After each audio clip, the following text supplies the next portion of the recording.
kita memiliki hubungan yang dekat, ikat janji, pasti ada konflik. Justru konflik menandakan bahwa kita sedang bersatu. Saudara, kalau kita mau bertumbuh bersama, kita harus mengizinkan orang lain melatih kita untuk mati.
Papa dan Mama, hai anak-anak, apa kabar semuanya?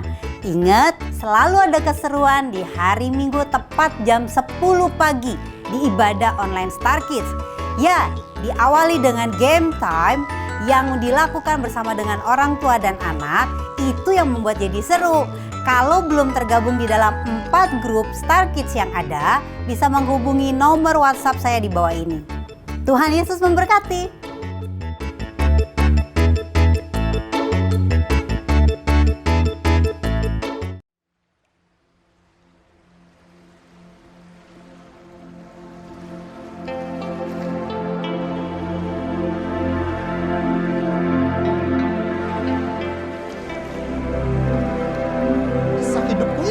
Kisah kemuliaannya Tuhan, kisah keindahannya Tuhan melalui hidupku, cerita hidupku, harusnya ujung-ujungnya yang dilihat itu bukan aku, tapi itu Tuhan.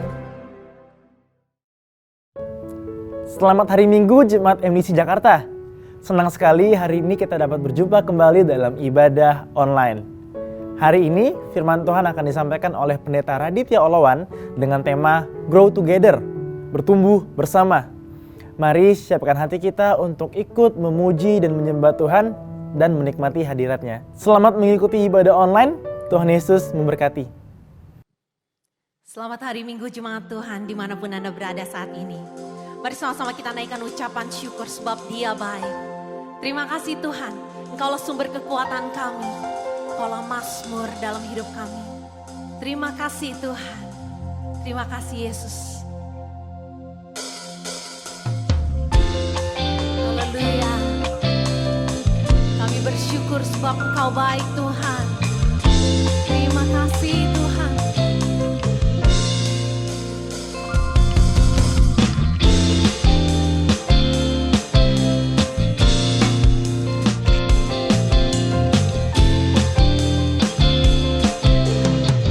Sama-sama katakan. Tuhanlah kekuatan dan mazmurku. Dia gunung batu dan keselamatanku. Hanya padamu hatiku percaya. Kaulah menara dan kota perlindungan.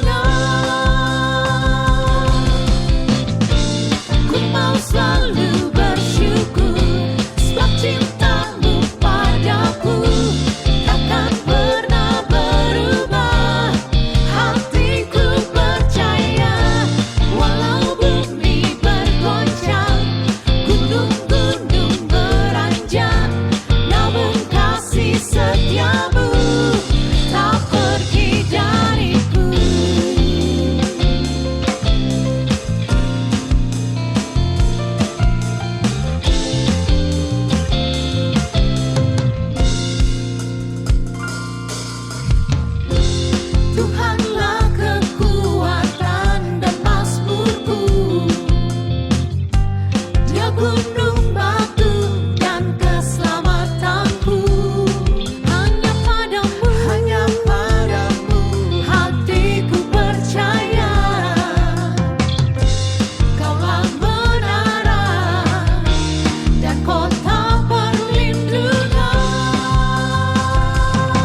mau selalu bersyukur sebab cintamu padaku takkan pernah berubah. Hatiku percaya walau bumi bergoncang, gunung-gunung beranjak, namun kasih setiamu tak pergi dariku.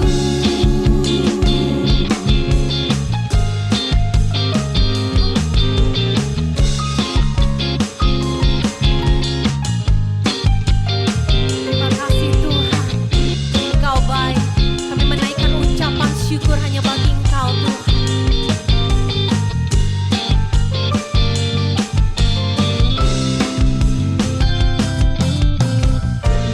Ku mau selalu bersyukur sebab cintamu padaku takkan pernah berubah.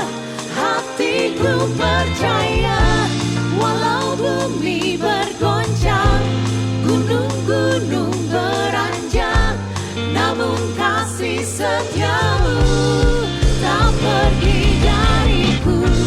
Ku mau selalu bersyukur sebab cintamu padaku takkan pernah berubah. Hatiku percaya walau bumi bergoncang, gunung-gunung beranjak, namun kasih setiamu tak pergi dariku. Kasih setiamu tak pergi dariku. Kasih setiamu tak pergi dariku.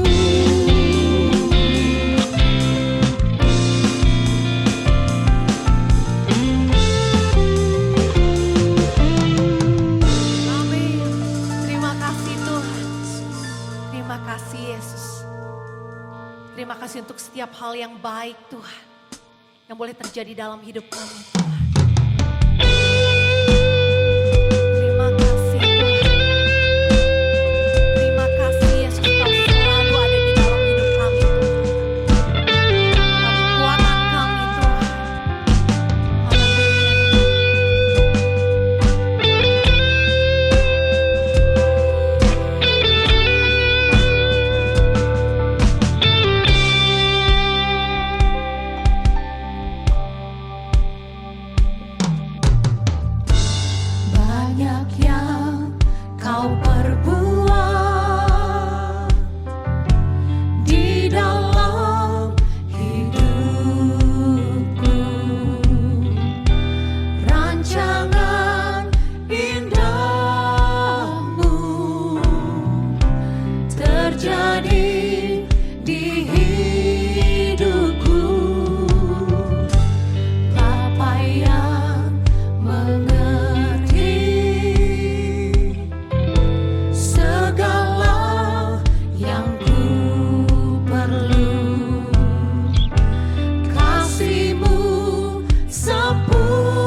buat kasih setiamu di dalam hidupku.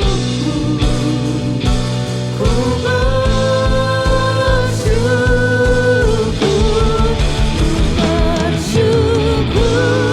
Bapa,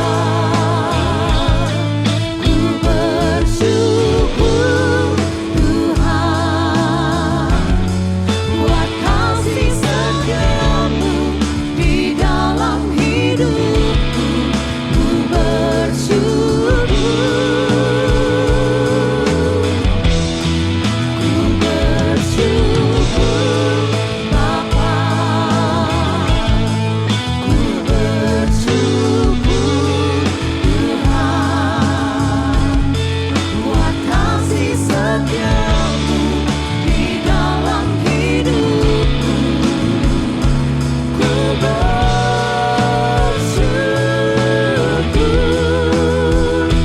ku bersyukur, ku bersyukur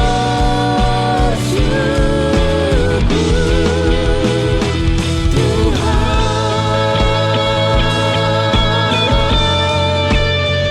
Haleluya, kami bersyukur. Terima kasih Tuhan. Haleluya, haleluya. Terima kasih Tuhan.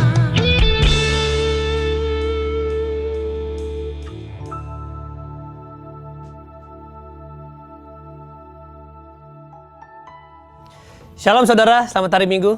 Hari ini adalah hari yang baik. Saya percaya setiap Jumat keluarga besar dari MDC Jakarta bersuka cita pada hari ini. Dan sebentar kita akan mendengar firman Tuhan. Boleh kita sama-sama berdoa. Tuhan Yesus, Tuhan yang baik, terima kasih. Roh Kudus, kami butuh firman-Mu, kami butuh suara-Mu. Dan kami tahu bahwa kami gak mungkin mampu memahami firman-Mu kalau Engkau tidak memberikan pewahyuan kepada kami. So Tuhan berbicaralah Roh Kudus, kami siap mendengarkan. Dan biar hari ini kami diberkati, kami menyadari pentingnya kami untuk hidup dalam komunitas. Di dalam nama Yesus, bagi setiap kita yang percaya dan siap, sama-sama katakan amin. Dan hari ini saya mendapatkan tema tentang Stronger Together. Mungkin saudara sudah belajar minggu lalu ya bagaimana pentingnya kita hidup dalam komunitas. Nah, dalam Stronger Together pada hari ini, kenapa saya ingin bahas tentang ikat janji, tentang covenant. Karena kalau ngomongin Stronger Together, saya rasa kalau ngomongin di luar gereja sebagai manusia biasa, kita semua bisa membangun sebuah hubungan. Kita semua bisa membangun sebuah ikatan ya, komunitas. Tapi kalau dalam Kristus, kita percaya bahwa kita punya sebuah ikat janji, sebuah hubungan yang gak sekedar together, tapi benar-benar diikat dalam sebuah ikatan yang kuat. Nah, belajar dari pohon ini ya, sequoia ya, redwood. Saya belajar, saya melihat bahwa wow, saya dulu SD kemana aja gak pernah belajar tentang pohon ini. Saya lihat ini pohon yang luar biasa, ternyata cukup fenomenal. Dan dikatakan bahwa pohon ini hidup berdampingan. Dan yang menarik bahwa pohon ini bukan hanya berdampingan, tetapi sistem akar saling terjalin. Jadi sistem akarnya saling terjalin mengikat dengan akar pohon lain. Jadi mereka nggak sekedar bersama, tapi mereka mengikat. Ya, mereka bertumbuh bukan bertumbuh sendiri, bertumbuh bersama, saling menjaga. Dan yang menarik juga, mereka butuh api untuk berkembang biak. Mereka butuh panas api untuk membuka organ agar biji bisa membuntakan, agar biji bisa dibuntakan. Nah, kenapa covenant ini saya harus hubungan dengan api? Karena kalau kita memiliki hubungan yang dekat, ikat janji, pasti ada konflik. Justru konflik menandakan bahwa kita sedang bersatu. Ya, dalam hubungan Tuhan gak sekedar pengen kita bersama, sama kayak pernikahan. Pernikahan bukan tentang menjadi sama, tapi tentang menjadi satu. Makanya di sini ada banyak perbedaan yang perlu disatukan. Nah, ini kalau kita mau ngomongin covenant community. Ya, kita adalah komunitas covenant yang diikat ya dengan sebuah ikatan yang kuat untuk bisa bertumbuh bersama. Coba kalau kita lihat ya, Yesus datang untuk menawarkan sebuah hubungan covenant. Bukan sekedar friendship, bukan sekedar family, tetapi covenant. Dan covenant yang Tuhan buat is very mahal, ya, sangat pricey. Kita lihat Yesus, dia harus mati di kayu salib, dia harus menjadi manusia, so we can relate to him, supaya kita bisa relate sama dia. Dia harus menanggung semua apa yang kita alami. Dia merasakan, dia imam besar yang turut merasakan. Why? Karena dia mau terhubung sama kita. Dan ini menjadi make sense untuk kita hidup seperti dia, karena dia pernah hidup sebagai kita, ya. Dan dia rela sampai ditinggalin, disakiti, dikecewakan demi sebuah covenant. Makanya covenant itu mahal. Banyak orang nggak mau, karena orang maunya yang murah, hubungan murahan, ya. Nah, ini hubungan yang murah, bukan covenant tapi convenient. Hubungan yang mudah, agreeable. Selama agree, let's walk together. Selama acceptable, let's walk together. Selama beneficial, kalau menguntungkan boleh jalan, kalau sudah nggak menguntungkan sudah kita pisah. Atau comfortable, atau suitable. Selama cocok sama saya, ya udah deh jalan. Kalau enggak, kita nggak usah jalan bareng. Cocok, saudara. Kalau ngomongin cocok, Yesus sama kita apa cocoknya? Satu yang sempurna, satu yang hina. Tapi dia bisa rela menjadi seperti kita. So we can connect with him. Supaya kita bisa terhubung dengan dia, bahkan menjadi seperti dia. Saudara, apakah kita orang-orang covenant? Atau kita orang-orang convenient? Dan biasanya manusia hanya berhubungan pada level convenient relationship. Hubungan yang memang paling mentok sebatas consumer. Selama itu menguntungkan buat saya, selama nyaman, ya saya mau berhubungan. Ya, no intention of commitment. Atau bahkan memang ini sebuah hubungan yang tidak didesain to grow. Jadi kalau kita mau ngomongin stronger together, kita bertumbuh bersama, saudara nggak bisa hidup dalam hubungan dalam level sekedar convenient. Tapi harus hubungan yang covenant. Saudara menggunakan segala cara dengan api yang membakar, tidak nyaman. Tapi saudara mau untuk bisa menjadi satu, untuk bertumbuh bersama. Tapi sedangkan covenant relationship is the idea of God. Ini idenya Tuhan yang dasarnya adalah kasih tanpa syarat. Nah, kalau kita mau bahas tentang covenant punya definisi ini seperti ini. A binding agreement that requires death. Mengerikan, ya. Banyak orang pengen nikah. Mereka lupa nikah sama dengan bunuh diri. Ya, mereka pikir nikah adalah supaya bahagia. Salah, saudara. Ya, nikah adalah supaya kita belajar mati akan diri kita sendiri. So we can apa? Meneruskan kepada generasi seterusnya. Nah, sama juga itu kenapa Tuhan Yesus mengatakan bahwa beginilah ya rahasia yang besar antara suami dan istri, yaitu antara Kristus dan jemaat. Dan sebagaimana Kristus mengasihi kita, dia juga pengen kita mengasihi satu sama lain. Dan ini membutuhkan yang namanya covenant relationship, a binding agreement, sebuah perjanjian, ikat janji yang membutuhkan kematian. Saya suka sekali saudara ayat dari Yohanes 12 ya. Yohanes 12 ayat yang ke-24. Kita percaya bahwa kita pengen stronger together ya. Kita pengen juga dibangun bersama menjadi lebih kuat. Tapi sebelum kita mau untuk bertumbuh bersama, kita harus mati bersama. Gereja adalah kumpulan orang-orang yang mati. Ya, kita belajar mati supaya kita bisa hidup. Karena kalau kita yang hidup, saya nggak bilang Kristus mati, tapi dia tidak akan membangun rumahnya.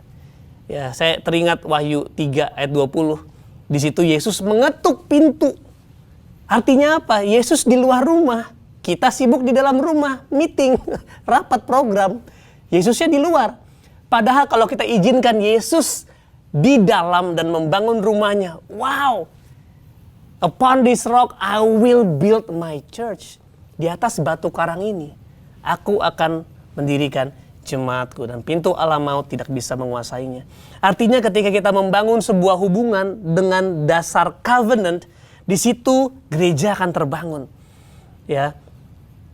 Yohanes 12 ayat 24. Aku berkata kepadamu, sesungguhnya jikalau biji gandum tidak jatuh ke dalam tanah dan mati, ia tetap satu biji saja. Tetapi jika ia mati, ia akan menghasilkan banyak buah. Jadi kita lihat proses biji ini ketika dia ditanamkan ya. Minggu lalu saudara sudah belajar tentang ditanam, dan hari ini kita belajar tentang stronger together, di mana ketika ditanam dia terpecah ya. Kalau lihat pohon sekoya tadi, dia harus dibakar oleh api, mengalami rasa tersinggung, rasa nggak diperhatiin, rasa tidak dilayani. Itu semua perasaan yang kita miliki sebagai satu komunitas. Tetapi kita memilih untuk stay bersama karena kita ingin bertumbuh dalam hubungan ikat janji. Dan ketika biji itu mati, dia berubah, ya, dia berbuah dan akhirnya menghasilkan banyak buah. Kalau kita lihat prosesnya, biji itu terpecah, saudara. Ada breakthrough di dalam, ya. Ada sebuah hal karena tekanan, ya. Kalau kita belajar dari psikiatris ya. Dia terbakar sampai itu ada organ yang tebal. Organ tebal itu terpecah sampai biji itu keluar. Dan akhirnya berbuah. Artinya, saudara, kalau kita mau bertumbuh bersama, kita harus mengizinkan orang lain melatih kita untuk mati. To die on ourselves. Supaya Kristus bisa hidup.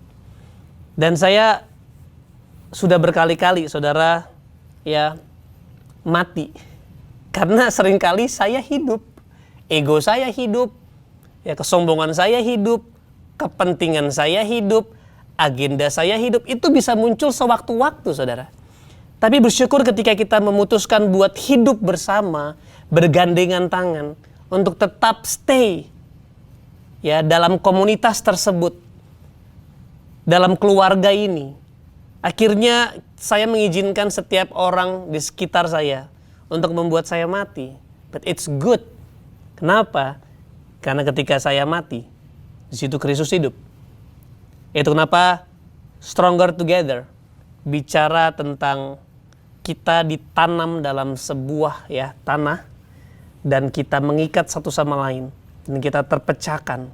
Biji itu yang tadinya satu, dia mati dan akhirnya menghasilkan banyak buah. Bukan hal yang mudah, tetapi ini akan menghasilkan banyak buah-buah Kristus. Nah, saudara, saya mencoba untuk memberikan beberapa langkah bagaimana supaya kita bisa mati, ya, untuk kita bisa stronger together dalam ikatan covenant atau ikat janji. Yang pertama, belajar membuka diri. Saudara, jujur, membuka diri ini membutuhkan kematian, saudara. Dulu saya berpikir dengan saya menunjukkan kekuatan saya, itu akan menghasilkan setiap anak-anak didik yang akan semakin kuat. Ternyata tidak. Semakin kita berusaha kuat, kita hanya akan menciptakan satu pengikut yang berusaha terlihat kuat. Tapi Alkitab mengatakan justru dalam kelemahan kuasanya sempurna. Banyak cerita dalam Alkitab, saudara. Ketika Yesus datang kepada perempuan Samaria, di situ perempuan Samaria punya banyak sekali topeng demi topeng ketertutupannya, karena dia merasa tidak layak. Banyak sekali masa lalunya yang gak bisa dibanggakan sehingga dia harus hidup menyendiri. Tapi di situ Yesus harus bertemu dengan dia. Sampai satu waktu dia bertanya, engkau mau minum ini? Engkau haus? Iya. Dia tanya, di manakah suamimu? Apa hubungannya haus sama di mana suami? Saya percaya hidup dalam kepalsuan menghasilkan sebuah kehausan yang mendalam. Itu kenapa Yesus pengen untuk memberikan air kehidupan. Tetapi syaratnya perempuan ini harus membuka diri. Makanya Yesus mengekspos. Dan dikatakan, betul katamu, engkau gak punya suami. Karena yang 5 belakangan, ya, engkau sudah menikah 5 kali dan berpisah, dan yang sekarang bukanlah suamimu. Dan dia baru mengatakan, betul engkau ternyata seorang nabi. Dan saya percaya, saudara, bahwa culture membuka diri itu penting untuk membuat kita belajar mati. Bahkan Yakobus 5 ayat 16 dikatakan, hendaklah kamu saling mengaku dosa, saling ya. Jadi ini bicara juga tentang pemimpin, bukan hanya jemaat mengaku kepada pemimpin. Aku rasa pemimpin juga harus mengaku kepada jemaat, or sesama pemimpin. Bagaimana kita mengakui kelemahan kita, ya. Hendaklah satu sama lain saling mengaku dosa dan saling mendoakan, maka kamu akan sembuh. Yang kedua, akui kebutuhanmu untuk ditolong. Saudara, saya nggak tahu, tapi belakangan saya mulai setuju dengan hal ini. Orang Kristen itu sangat suka untuk membantu, tapi sulit minta bantuan. Khususnya di masa pandemik ini. Apa sulitnya untuk kita mengatakan, saya butuh bantuan. Atau minimal saya butuh didoakan, saya nggak mampu, saya nggak kuat. Tetapi kita mungkin sudah terbangun mentalitas di mana kita harus lebih baik memberi daripada menerima. Tapi justru saudara, ini membuktikan bahwa kita membutuhkan satu sama lain. Untuk kita dibangun seringkali, Tuhan izinkan kita untuk menghadapi satu situasi yang mungkin stuck, mungkin berat, mungkin tidak ada jawaban, situasi tidak menentu. Dan akhirnya kita harus berkata kepada orang-orang yang mungkin kita pimpin, seseorang yang mungkin kelihatannya lebih lemah daripada kita. Dan ketika kita mengakui, di situ ada kuasa Tuhan. Saling mengaku dosa dan mendoakan, maka kamu akan sembuh. Bukan hanya mengakui dosa, tapi juga bisa mengakui kelemahan. Lalu yang T, temukan keberhargaan mereka di mata Tuhan. Saudara, ini membuat saudara pasti akan mati. Karena sangat mudah saudara untuk bisa melihat kesalahan orang lain. Sangat mudah untuk kita bisa melihat kekurangannya, kejelekannya. Tetapi butuh matanya Tuhan untuk bisa melihat yang baik di tengah-tengah semua kegagalan. Saya teringat ketika Saulus menjadi Paulus. Ya, ketika dia menjadi Saulus, itu kan mereka banyak mengalami penganiayaan oleh inisiasi daripada Saulus. Lalu Saulus bertobat, ya dia berjumpa dengan Yesus, dengan perjumpaan juga dengan Ananias. Satu waktu, ya ketika ada penangkapan murid-murid Tuhan Yesus, dia kabur, dia pergi, dia lari. Sampai akhirnya Saulus mencoba menggabungkan diri kepada murid-muridnya. Saudara tahu nggak, ketika dia mencoba menggabungkan kepada murid-muridnya, semua orang pada takut, semua rasul-rasul, ini bukan orang biasa. Rasul-rasul takut karena tidak percaya bahwa Saulus juga murid Yesus.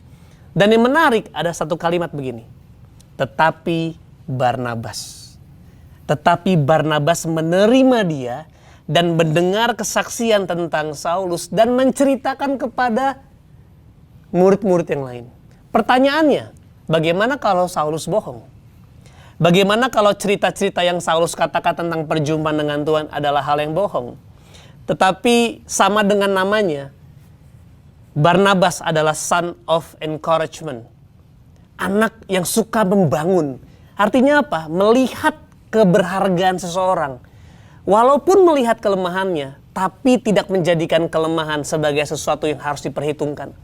Tetapi justru mengesampingkan dan mungkin membangunnya, tetapi tetap melihat keberhargaannya. Dan dia memilih untuk menerima Saulus dan menceritakan dengan semangat. Ini loh Saulus, dia bertemu dengan Kristus, dia menjadi murid-murid, bahkan dia berkhotbah dengan berani. Dan saya percaya saudara, 2 Korintus 5 ayat 19, bahwa Tuhan mendamaikan kita dengan dirinya tanpa mengingat atau memperhitungkan kesalahan. Kesalahan aja nggak diperhitungkan, apalagi perbedaan. Saudara, Yesus tidak memperhitungkan kesalahan. Bukan berarti kesalahan nggak penting, tapi dia mati buat kesalahan kita. Saudara, apalagi perbedaan. Saya percaya bahwa hari-hari ini kita sedang dituntut untuk bisa menjadi satu. Saudara, saya tahu di sini saudara punya komunitas namanya Kesan. I really encourage you guys untuk join. Karena kalau sekedar di pertemuan besar, saudara nggak bisa mati. Ya. Tapi kalau dalam pertemuan kecil, saudara mengizinkan kelemahan saudara terlihat. Saudara mengizinkan orang-orang untuk melihat saudara dari dekat. Akhirnya kejelekan saudara, kelemahan saudara, mungkin kepalsuan saudara terlihat. Dan saudara mengizinkan satu sama lain untuk belajar membuka diri, mengakui pertolongan, mengakui kebutuhan akan pertolongan, dan juga menemukan keberhargaan. Dan terakhir, ikut membangun hidup sesama.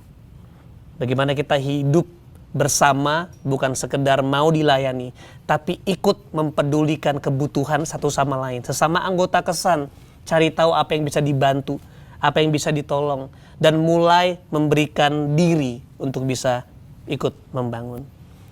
Mati, ya, membuka diri, akui kebutuhanmu untuk ditolong, temukan keberhargaan mereka di mata Tuhan, dan ikut membangun hidup sesama. So saudara, we are the seed, dan ikat janji adalah tanahnya. Ketika benih itu ditanam di sebuah tanah, dia akan mati dan berbuah. We are the seed, dan ikat janji adalah tanahnya. Nah, saya mau lanjutkan ke poin kedua, no covenant, no maturity. Ya, nggak ada ikat janji, tidak ada kedewasaan. Coba kita buka Galatia 4 ayat 1. Yang dimaksud ialah selama seorang ahli waris belum akil balik, sedikit pun ia tidak berbeda dengan seorang hamba. Sungguh pun ia adalah tuan dari segala sesuatu. Saudara, saya teringat bahwa Yesus pernah mengatakan ya melalui Paulus, bahwa di dalam Kristus kita telah menerima segala berkat rohani di dalam surga. Tetapi seringkali berkat yang ada dalam diri kita tidak bisa termanifestasi karena sifat kita yang masih kanak-kanak. Makanya kita perlu untuk bergaul satu sama lain untuk kita bisa menjadi dewasa. Dan ternyata kedewasaan adalah salah satu tools yang terpenting untuk bisa membuat setiap karunia berkat Tuhan itu bisa termanifest dan bisa dikelola baik dengan kita. Saya punya 4 orang anak, saudara. Banyak ya, beli di Tokopedia diskon, cashback pakai OVO ya, langsung dapat babysitter ya. Enggak, saudara. Ada usaha ya, pasti ada usaha ya. Jadi anak saya tentu yang paling besar umur 12 tahun. Ya, dia pasti bertumbuh besar, ya semakin luar biasa saya percaya. Tapi walaupun anak saya mungkin, saudara, ya, saya rindu untuk bisa memberi anak saya mobil. Ya, tapi tentunya untuk anak saya bisa nyetir mobil ada 2 hal yang harus dia miliki. Yang pertama SIM. Yang kedua kemampuan untuk bisa nyetir. Mungkin saya dari umur 16 tahun anak saya sudah beliin mobil yang dia suka sebagai hadiah ulang tahun ke-16. Tapi saya bilang gini, nanti kalau kamu umur 17 tahun, yang pertama, kamu udah punya SIM. Yang kedua, kamu lulus kompetensi nyetir, akan dedikasi. Lalu akhirnya setelah dia menunggu penantian, wah terima kasih, berkatnya udah datang. Ya, mobilnya udah datang. Udah di depan garasi, di mana depan persis kamarnya. Jadi setiap hari dia lihat jendela, berkat ada di situ. Ya. Akhirnya 17 tahun. Ya, 17 tahun udah poin pertama. Dia harus ngapain? Ada ujian yang dia harus alami untuk apa? Bikin SIM. Ya, dulu sih zaman saya masih nembak dulu ya, tapi sekarang udah nggak bisa. Ya. Sekarang semuanya harus dengan tertib. Ya. Dan ketika dilakukan, anak saya nggak mau. Maunya instan, nggak mau latihan. Akhirnya anak saya nggak bisa nyetir. Nah, akhirnya apa yang terjadi? Anak saya hanya hidup bangun pagi melihat berkat di depan mata, tapi nggak pernah dialami. Bukankah itu hidup sebagai anak-anak Kristen atau orang-orang Kristen yang tidak dewasa? Berkat Tuhan seperti di genggaman tangan kita, tapi cuma bisa dilihat, nggak bisa dinikmati. Ya, makanya dia bilang the kingdom of God is at hand. Ya, berkat Tuhan itu ada dalam jangkauan tangan kita. Tapi seringkali karena kita memilih untuk tidak dewasa melalui fasilitas tadi hubungan ikat janji, ya akhirnya kita nggak bisa mengalami, saudara. Saya berdoa untuk, ayo, mari kita beranikan diri untuk memiliki hubungan covenant, untuk melatih kita punya kedewasaan. Besi menajamkan besi. Ya, persekutuan membuat kita semakin dewasa. Ya, lalu poin terakhir, saudara. Covenant adalah hubungan yang didasari oleh kasih tanpa syarat dan komitmen untuk memberikannya selalu. Seperti Yesus selalu memberikannya kepada kita. Saudara, masalahnya orang-orang kita bangun hubungannya, gak semuanya sempurna, bahkan gak ada yang sempurna. Mereka punya yang namanya kelemahan, yang kita tadi belajar ya, ketika kita membuka diri, kita melihat satu sama lain punya kelemahan. Dan kalau nggak ada kelemahan, kalau nggak ada kekurangan, kita nggak bisa belajar mengasihi seperti Kristus mengasihi. Saya punya anak rohani, saudara, di mana menjadi sebuah kebanggaan bagi saya. Tahun 2018, saya lagi khotbah di sebuah gereja, lalu saya bersaksi ya sambil berkhotbah. Lalu setelah saya selesai berkhotbah, tiba-tiba anak ini datang. Ternyata anak ini adalah seorang anak yang gak pernah mau datang ibadah, jadi dia ikut di luar. kebetulan di luar ada toko, sebuah toko ya. Jadi temennya kebetulan ada di situ dalam ibadah, menyaksikan saya berkhotbah, dan dia di luar, ya di sebuah store. Lalu di tengah-tengah khotbah mau selesai, dia dihubungi oleh temannya yang di dalam gereja. Lu masuk sekarang, ini yang khotbah rusaknya kayak lu dulu, gitu kan. Emang kalau ngomongin rusak paling gampang kita disebut ya. Akhirnya dia datang setelah selesai ibadah dan ngomong gini, "Bang, boleh nggak abang untuk khotbah lagi?" Gue bilang, "Lah, ini 2 kali nih khotbah nih, 1 orang sendiri." Tapi saya melihat kayak dari matanya, memang mata-mata, istilahnya kita menggunakan bahasa mata moker ya, mata pemakai narkoba, tapi punya kerinduan. Akhirnya saya berkhotbah lagi sendirian. Saya ceritakan, saya bersaksi, dan dia nangis di dalam gereja. Habis itu dia bilang, "Bang, gak enak bang, nangis bang, boleh gak ngomong di depan?" Saya bawa ke depan, saya ngobrol lagi, akhirnya dia mengaku di situ. "Bang, diambil dompetnya, dibuka, sampai hari ini bang, saya masih ganja gorila." Hari itu ganja gorila ikut ibadah, saudara. Benar-benar ada ganja gorila di dalam sebuah gereja.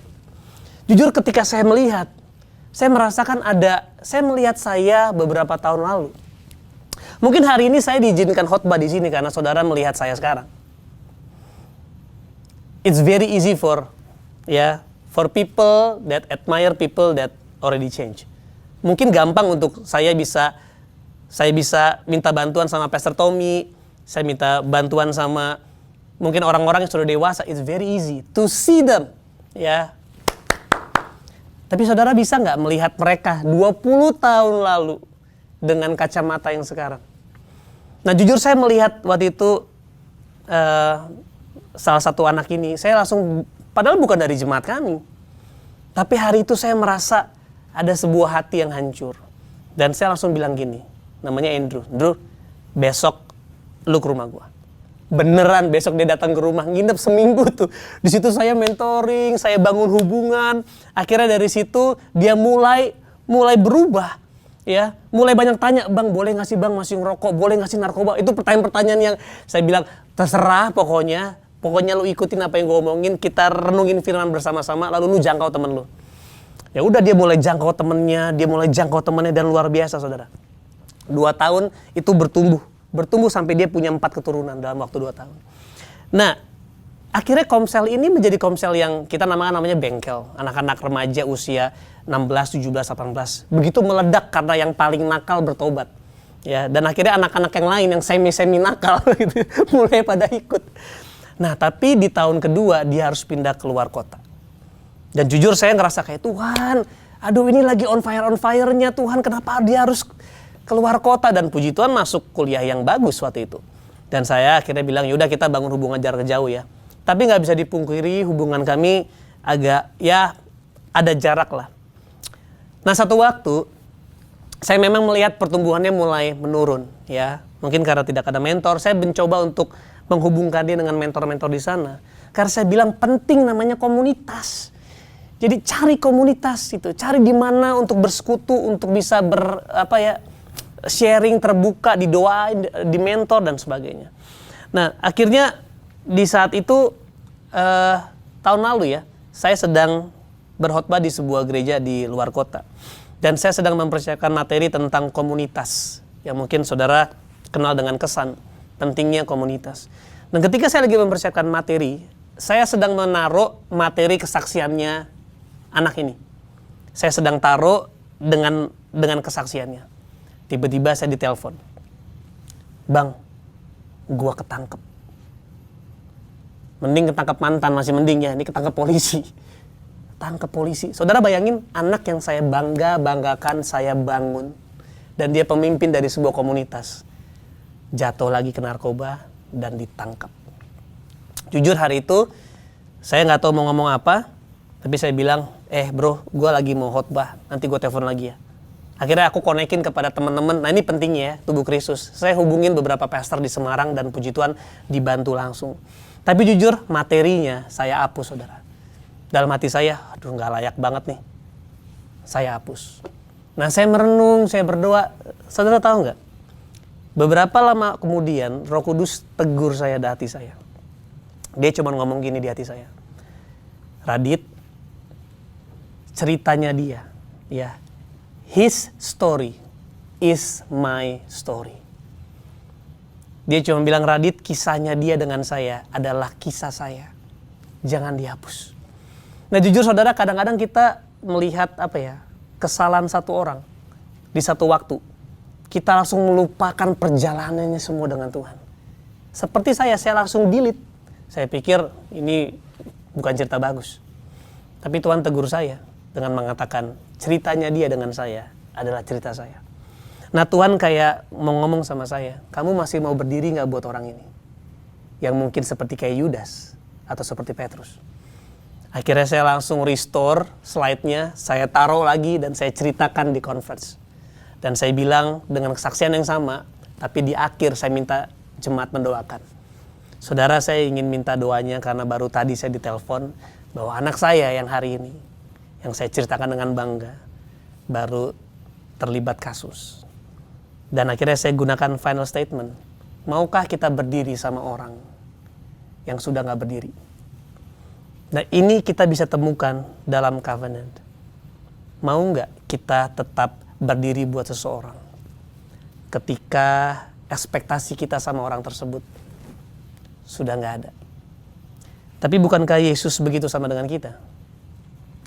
Sampai hari ini saya pun gak berani mengatakan bahwa saya setia 100%. Saya pun mempertanyakan saya punya kesetiaan. Saya masih marah, saya masih curiga, saya masih komplain, kadang saya khawatir. I'm not really faithful. Tetapi kenapa saya ada hari ini? Karena saya terus merenungkan kesetiaan Tuhan di hidup saya. Dan itu yang memampukan saya untuk melihat segala sesuatu dari kacamatanya.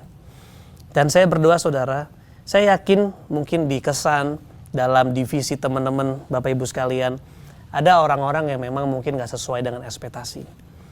Tapi kita mau belajar dari Tuhan kita yang dahsyat, bahwa Dia yang menciptakan kita setia, tetapi kita yang gak setia, malah Dia yang mati buat kita. Kalau Yesus mau melakukannya buat kita, mau gak kita untuk berdiri dengan cinta yang sama buat sesama kita? Dan saya berdoa supaya betul-betul saudara tertanam banget dalam gereja ini, khususnya melalui Kesan, dan mulai belajar terbuka. Mulai belajar kalau saudara ada yang nyebelin ini ya, coba tanya Tuhan, Tuhan bagaimana engkau melihat dia? Dan coba bangun kelemahannya sementara kita fokus sama kekuatannya. Supaya kita bisa menerapkan ya, di mana kita mati, habis itu kita menjadi dewasa, dan juga kita bisa melihat segala sesuatu dari kacamata Tuhan yang penuh kasih. Kalau ini kita lakukan, saya percaya dari komunitas yang kecil mungkin akan menghasilkan orang-orang dengan hati yang besar. Amin saudara, mari kita berdoa. Bapak, terima kasih buat hari ini.